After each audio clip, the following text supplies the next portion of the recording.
Bikin Jokowi kecele, Bandara IKN gagal tepat waktu terpaksa lewat jalan tol menuju Istana Negara. Bandara VVIP di Ibu Kota Nusantara, IKN, Kalimantan Timur gagal dikerjakan sesuai tepat waktu. Padahal direncanakan bandara dioperasikan untuk menunjang pelaksanaan peringatan HUT RI ke-79 pada 17 Agustus 2024 di Istana Negara IKN.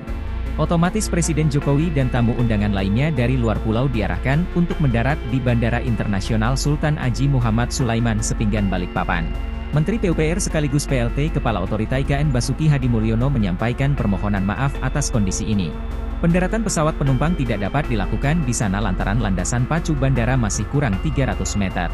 Mohon maaf karena Bandara IKN masih kurang 300 meter lagi untuk 2.200 meter, kata Basuki dalam konferensi pers bulan kemerdekaan, dikutip dari siaran langsung YouTube Sekretariat Presiden, Kamis, 1 Agustus 2024. Atas gagalnya Bandara VVIP IKN yang tak tepat waktu, pemerintah akan mencabut status Very Important Person, VVIP, pada Bandara VVIP di IKN Kalimantan Timur. Menteri Perhubungan Budi Karya Sumadi mengatakan, untuk itu pemerintah akan mengkaji kembali Peraturan Presiden, Perpres, Nomor 31 Tahun 2023 yang mengatur penamaan Bandara VVIP IKN. Menhub mengungkapkan, Bandara IKN nantinya akan dioperasikan untuk masyarakat umum juga sehingga tidak terbatas untuk kepentingan VVIP.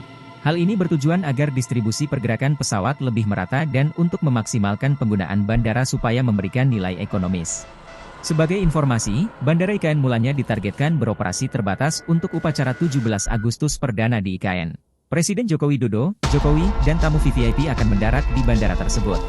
Namun, pembangunan bandara sulit dikebut sampai sebelum upacara karena terkendala curah hujan yang tinggi di IKN.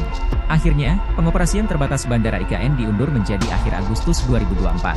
Adapun secara total, pembangunan Bandara IKN ditargetkan dapat rampung pada akhir tahun ini dengan runway sepanjang 3.000 meter. Download Tribun X sekarang, menghadirkan lokal menjadi Indonesia.